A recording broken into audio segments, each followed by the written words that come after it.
Okay, so we're starting chapter 3 now, and let me tell you what is the idea of this chapter. So in this chapter, we want to develop a method of quantization called radial quantization. And you're going to see that radial quantization is extremely good for you for CFT. So it's extremely useful for studying conformal field theory. And by the time we finish this, you'll know exactly what radial quantization is. Well, I hope you will. And you'll know why it is useful for CFT.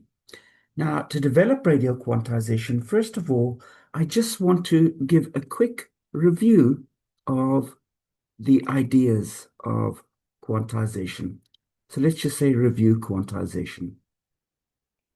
I just want to give a very quick review. This is probably stuff that you know, but no problem if we go through it again. Okay, so what we're going to do is we're going to do something called equal time quantization.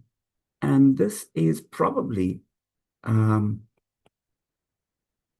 quantization that you've studied. So equal time quantization. Good.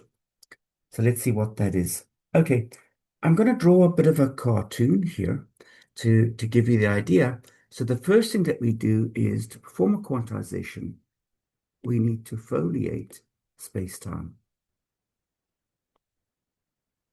So what do I mean by that? Well, let me draw a few coordinate axes. So I'll imagine on this axis over here, we've got t, here we've got x, we've got y. So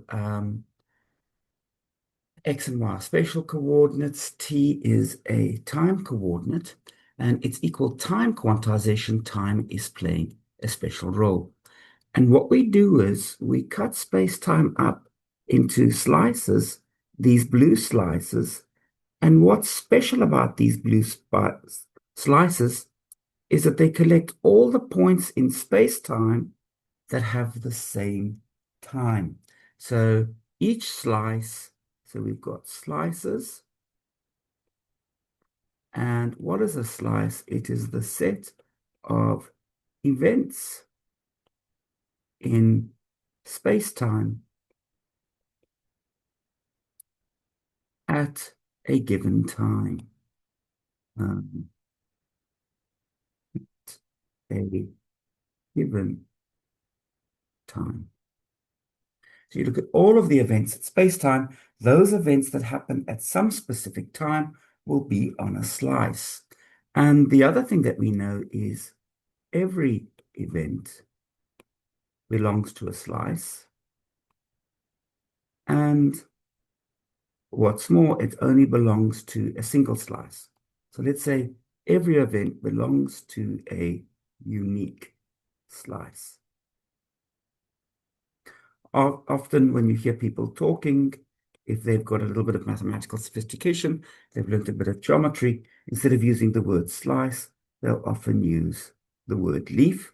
We'll talk about this as a foliation of space-time, and each of these slices they would call a leaf of the foliation. Now, associated to each leaf, so what happens is we associate to each leaf or slice, we would associate a phase space. If we were doing classical physics, or associated to each leaf, we could have a Hilbert space. That's if we were doing particle mechanics. Or associated to each leaf, we could have a Fock space. And that's if we were doing quantum field theory. Okay, but the point is we've now foliated our space-time into these different slices, and we associate to each slice either a phase space, a Hilbert space, or a Fock space, depending on what we're studying. Now, let's just develop these ideas slowly. So remember, what would you do in classical mechanics? So in let's say, classical mechanics, what you would do is you would start off by specifying an initial condition for the particle. So you would have an initial condition. And these would be, you'd have some position x and some momentum p. And we don't have to specify the time as naught.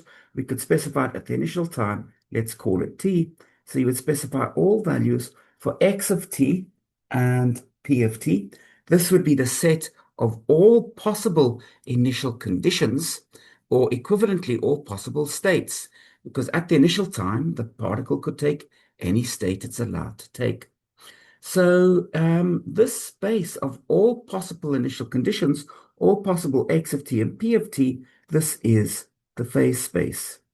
And for each of these slices, we would have a phase space. So for each slice, we'd have the set of all possible initial conditions for each particle. Now let's do the same thing for non-relativistic quantum mechanics.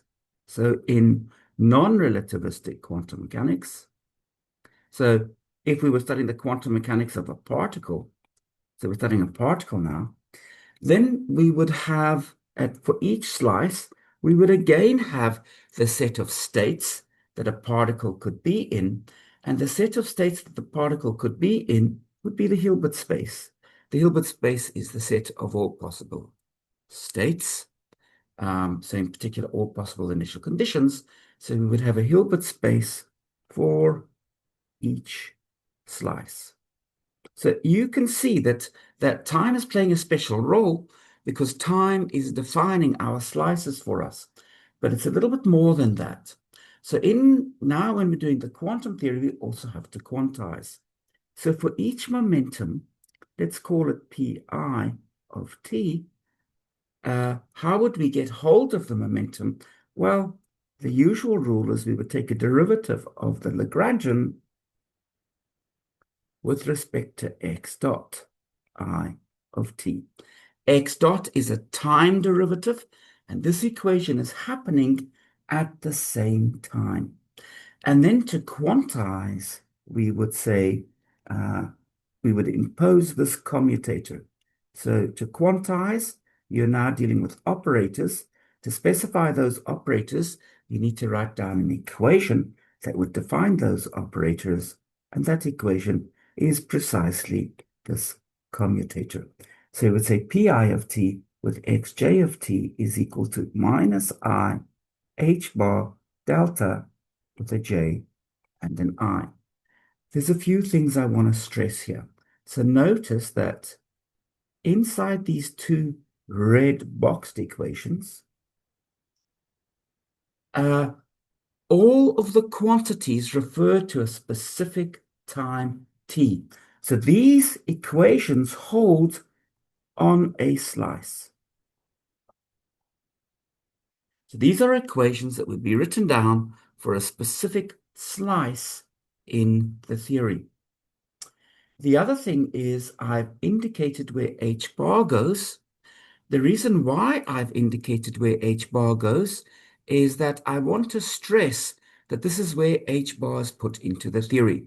So this is where h bar really appears.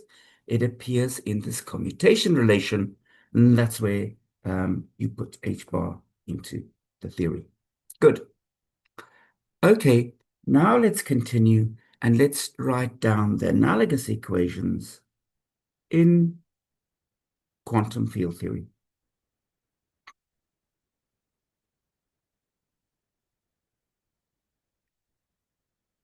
So this is where our real interest is.